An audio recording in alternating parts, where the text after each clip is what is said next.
All right, can you all hear me all right? Okay, I've got 6:30 on the dot, and I like to be prompt and respectful of people's time, so I'm going to get started. My name is Vicki Rios. I'm one of the assistant city managers here for the city of Glendale. I'd like to welcome you all and thank you for coming.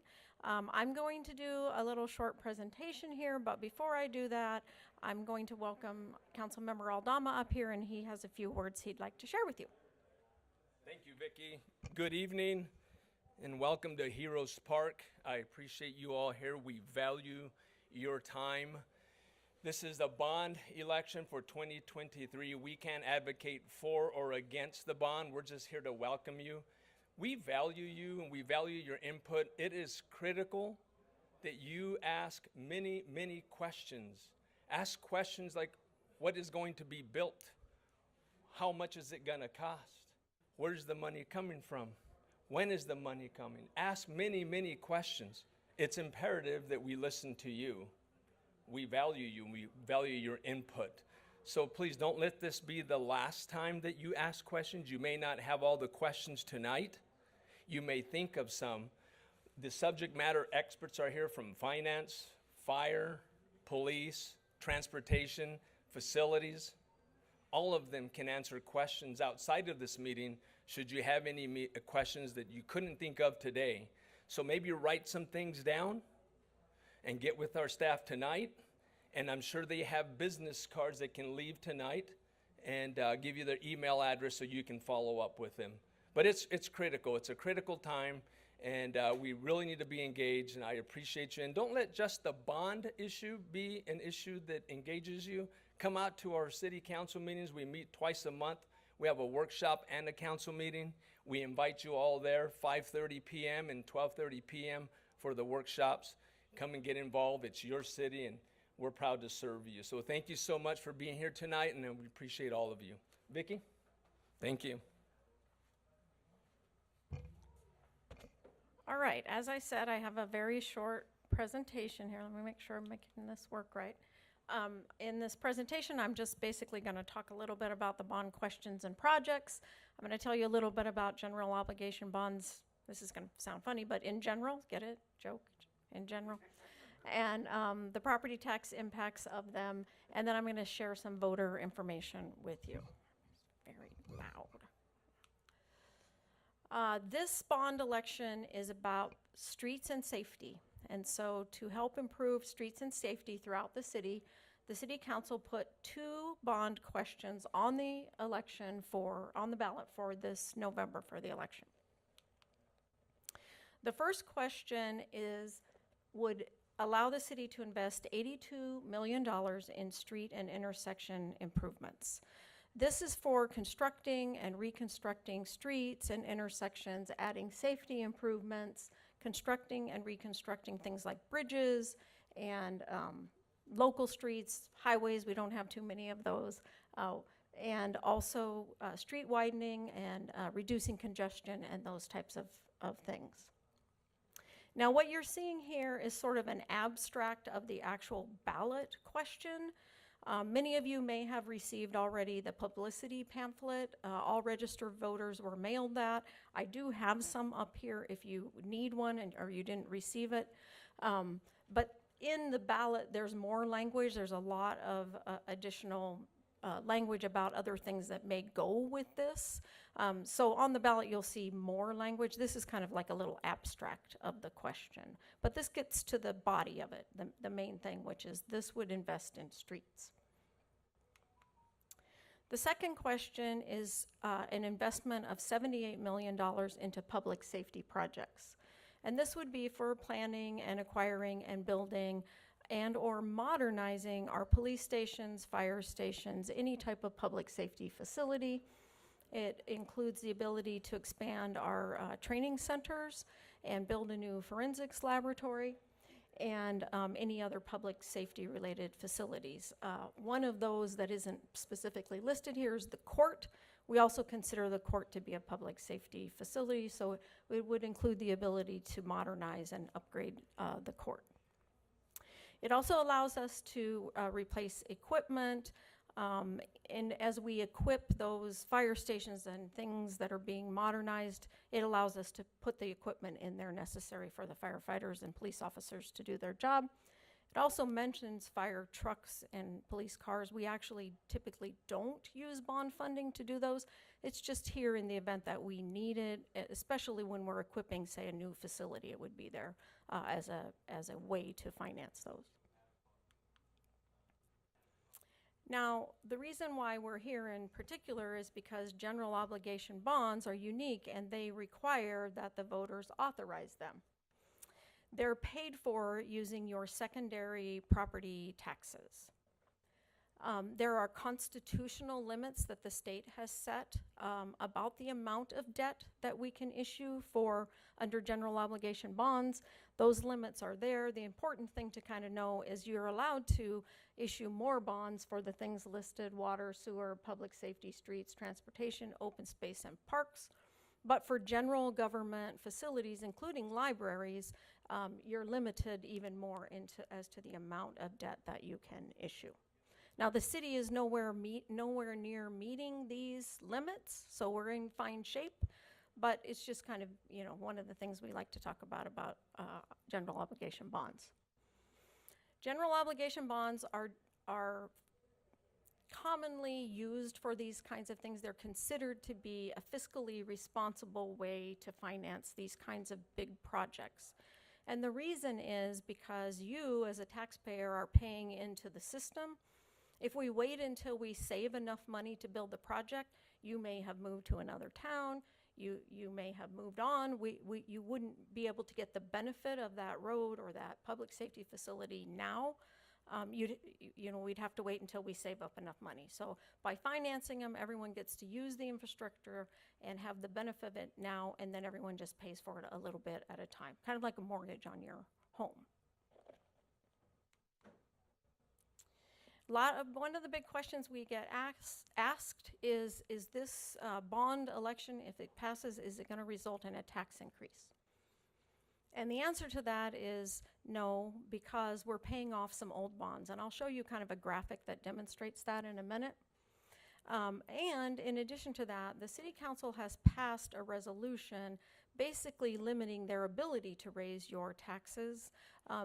This particular type of tax, it can only be raised by the amount of growth. And so as we add new properties, the amount we collect goes up.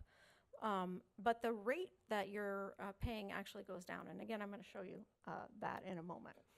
So as long as we have stable property values and we continue to grow, which has happened every year, we can continue to actually lower the tax rate.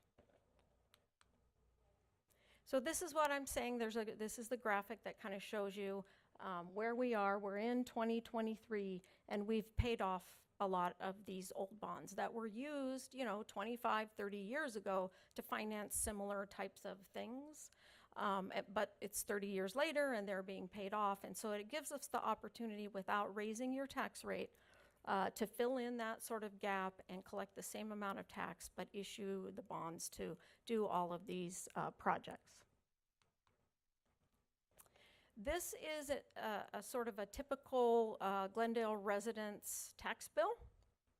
And there's some things I wanted to point out on this. First of all, across the top is your assessed value of your home. This is determined by the county assessor's office. And then right below it, it says the full cash value. These actually have nothing to do with how much you would get in the market if you sold your home. So don't worry if it's, in fact, don't call them and say you want a bigger number, because that will make your taxes go up. And it isn't the market value of your home. It's just the numbers that they use. And these two numbers are actually limited by law, so it can't always go up as much as the market does. The red line there is the tax that we're talking about. When I'm saying that these are paid for using secondary property tax, I highlighted it in the red line. Things to point out, as you can see, from 2021 to 2022, that amount there that says 1.3409, that's how much we charge in this property tax, or the county collects on our behalf, for the secondary property tax per $100 of your property's assessed value. So this particular property paid $457.85, but then you can see the following year the rate went down. Now this property paid a little bit more, $7.40. That just means that this property went up in value, maybe a little bit more than some others, and some may have gone even down in value.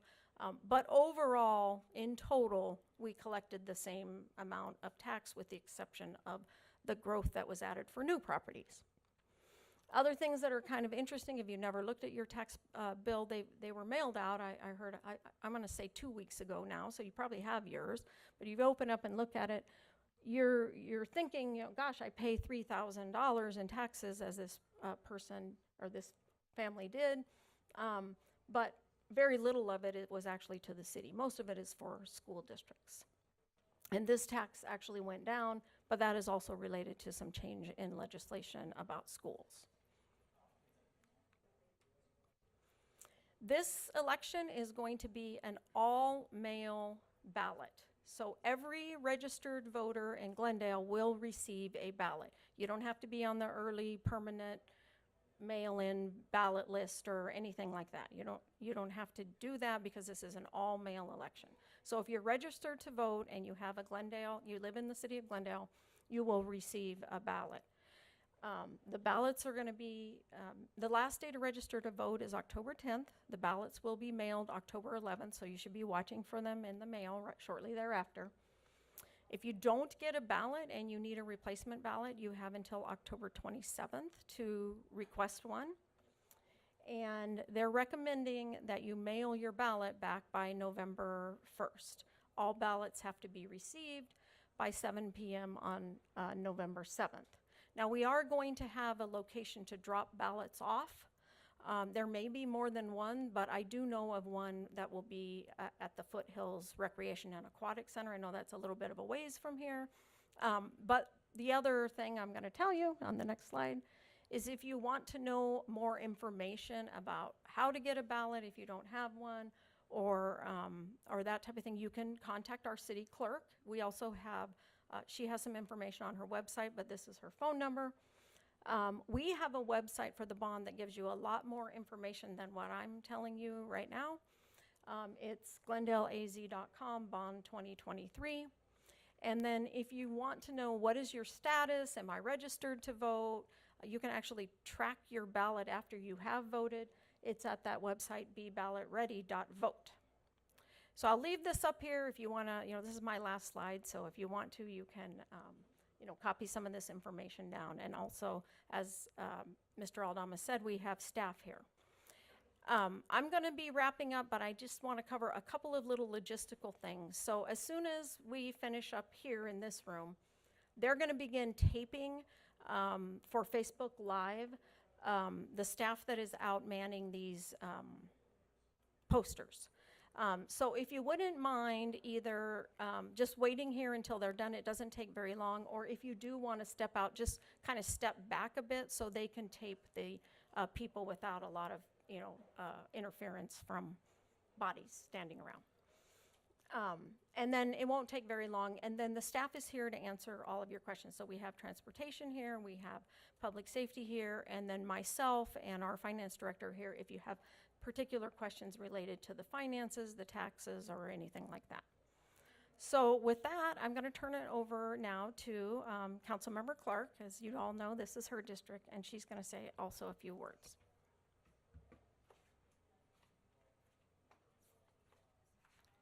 Welcome, everyone. I'm so glad to see you. I know many of you who are here.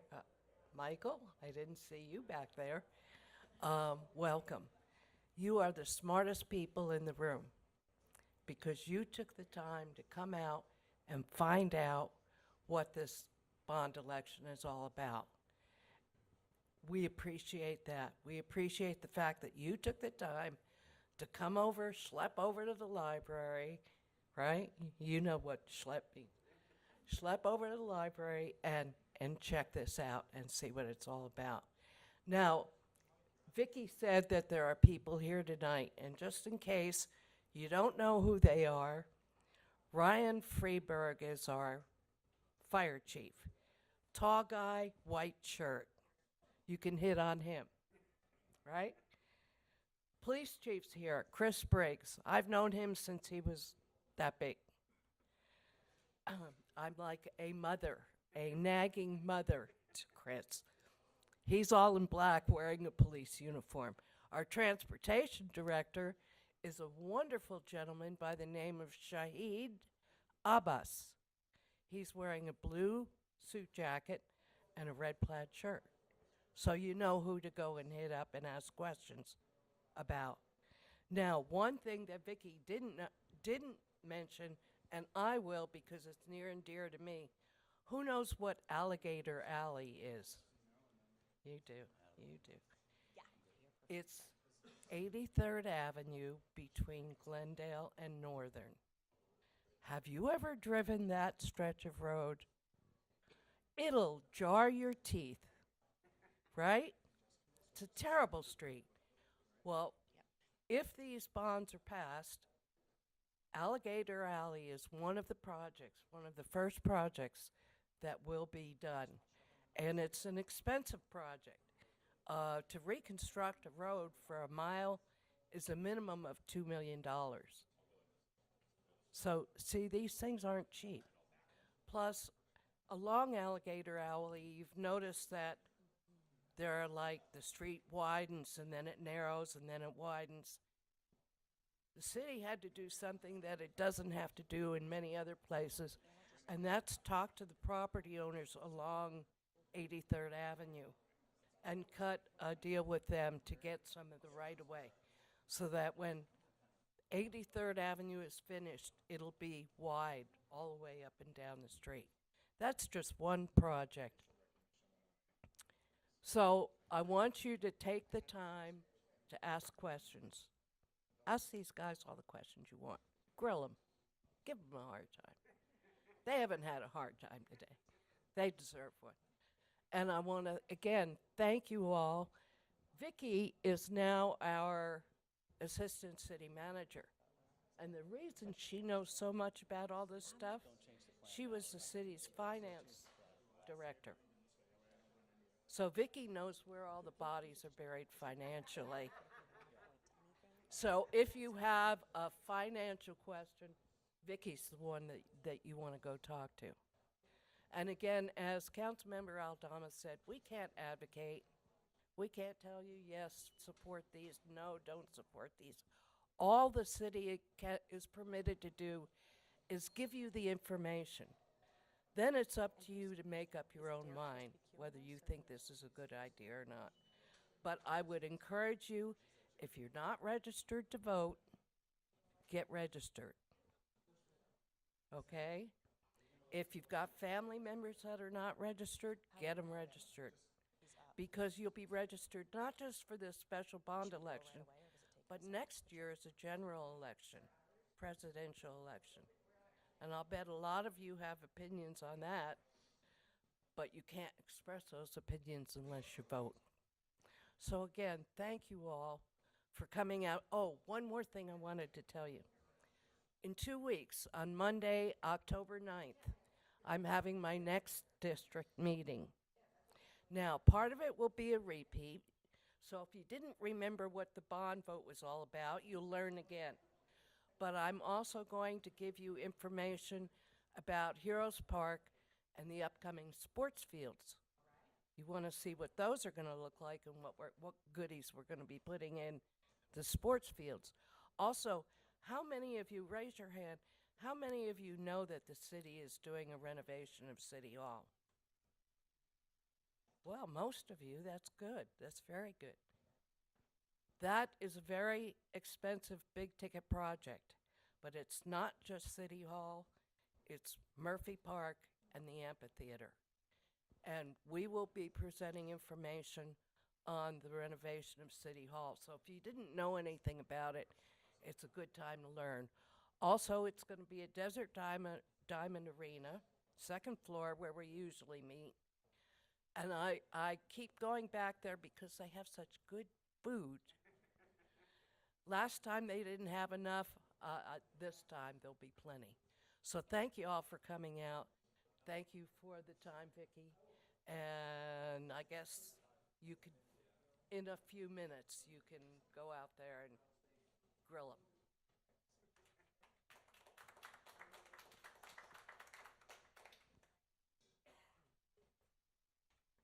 All right, as I said, that's Hello, the I'm end of Jessica Mensch with the City of our Glendale's presentation, Communications so team. just give him a And I'm little bit of time. joined He by can probably Assistant give Chief you a Colby thumbs up Brandt when now, he's ready for and you. he's here to tell us Or a you little bit can go more out about and what these just bond questions would mean for his walk around department. and then- So walk us through this presentation that you guys have set up out here. Sure, I'm excited to show this to you. So what we have here is essentially an artist rendering of the future site of our property and evidence facility. Now, that is actually a project that is underway. It is expected to begin construction right around the beginning of the year. But what I want to do is draw your attention to this lower photograph right down here in this white section. So on the same site as our property and evidence facility, what we would like to do is eventually build a crime lab. That's the area there in white. And really what's key to that is these two locations kind of being co-located. These are important for us to be able to process property and evidence and bring it back between the two facilities. Also, building a facility like this would allow for us to enhance our services and really kind of step up our game from what we're currently being able to provide. So with me tonight is Ann Steinmetz. She's our forensics supervisor, and she can kind of walk you through what we do currently and then what we could potentially do in the future. Yes, thank you for joining us, Anne. Thank you, I appreciate it. Currently, the capabilities we have at the Glendale Forensics Unit is we have crime scene response and fingerprint and footprint comparisons, as well as very preliminary DNA. And what we would like to offer in the future are services like toxicology, controlled substances, and a full DNA and expanded computer forensics and firearms. So those services are very needed in the city of Glendale to have timely responses for our court, and that would allow them to move through the justice system faster. Great. Well, thank you so much for chatting with us, Anne. Now we have Chief Freeberg here to talk with us with the Glendale Fire Department. How are you? I'm doing well. How about you? Good to see you again.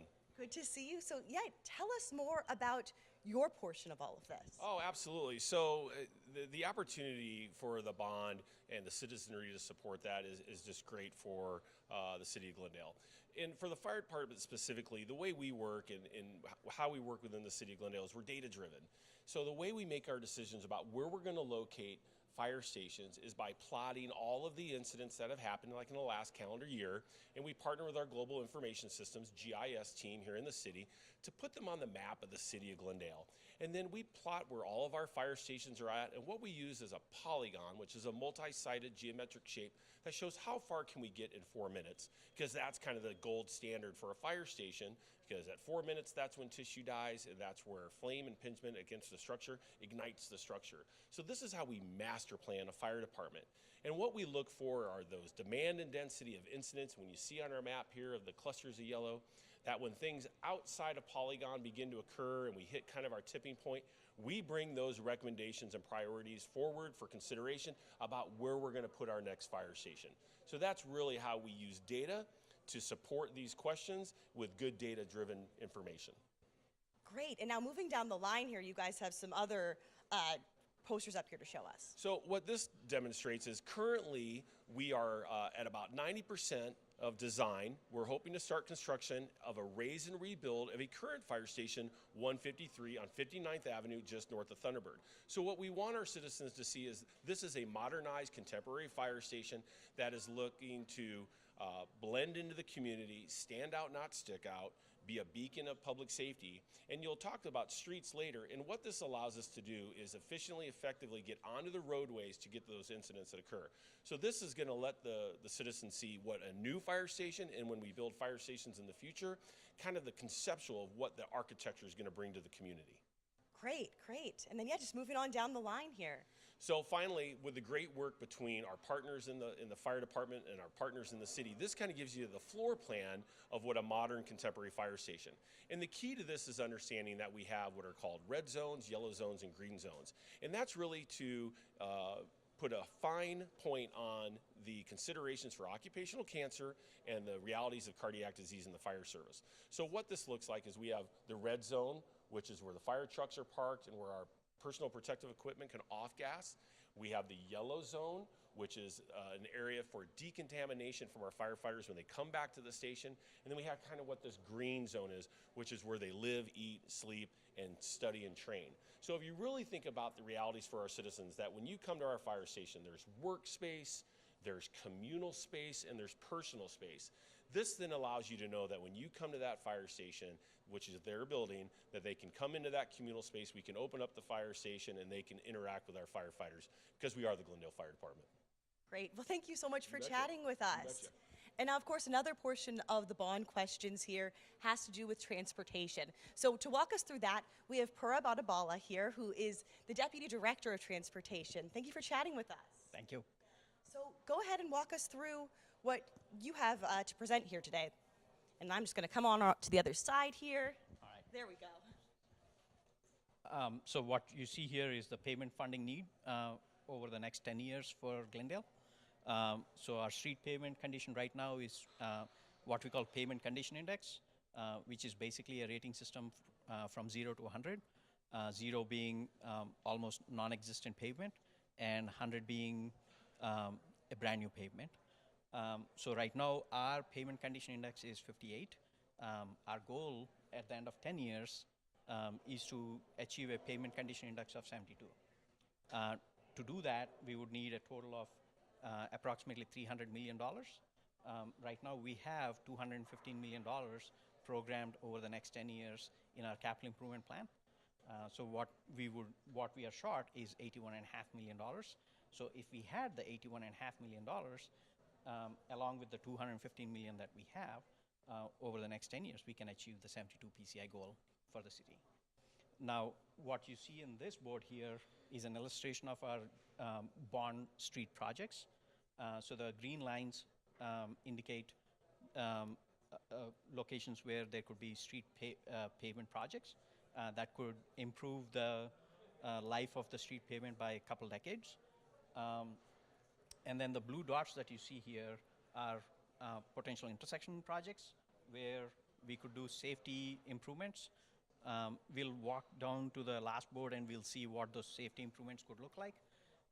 But in this immediate board here, what we'll see is Cactus Road between 59th Avenue and 67th Avenue. The before and after pictures.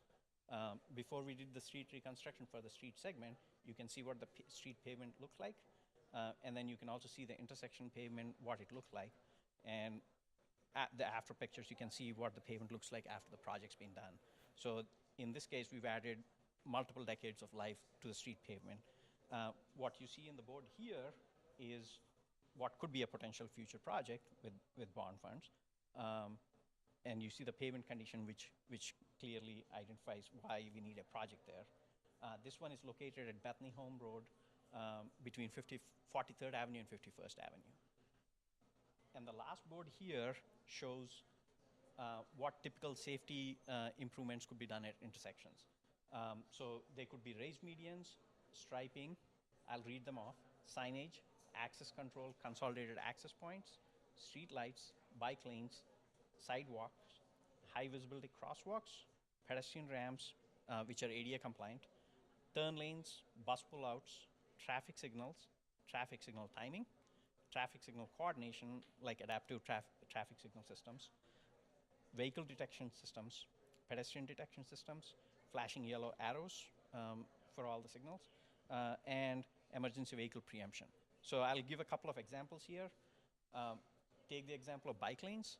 Adding bike lanes within the existing pavement footprint creates the psychological effect to the driving public that they need to actually slow down, which by itself will improve safety for everyone that's using the roadway. Another one is adding streetlights, increases the visibility of crossing pedestrian traffic to the motorists, so that improves safety for all using the roadway. So all of these safety aspects to the intersection projects can improve overall safety. Great. Well, thank you so much for joining us, and thank you to everyone out there watching online. We hope you learned a little bit more about what this bond election is all about. If you'd like more information, you can find it at glendaleaz.com/bond2023.